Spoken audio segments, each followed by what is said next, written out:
Привет, друзья! Вчера снимал ролик интересный, но не удалось его сохранить. Там что-то я напутал. Короче, сейчас пересниму, расскажу. Значит, какая была ситуация? Человек приехал с такой проблемой, что машина на третьей передаче не тянет у него. Я все проверил. Все отлично у него. Настоящей машине. Я первую погазовал, там думал, может что-то забито, что-то сбито. Зажигание на месте, ГРМ на месте. Карбюратор идеально отрабатывает вообще. Исключительно. Ни провалов, ничего нету. Такой подрыв хороший.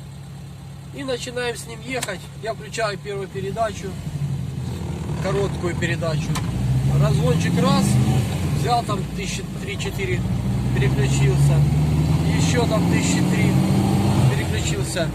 Третью передачу включаю, нагоняет до 2500, жму в пол, она гудит, обороты набирает на тахометре до 5-6 тысяч, а как ехала 60 км в час, так и едет. И как так, обороты набрала, а скорость та же.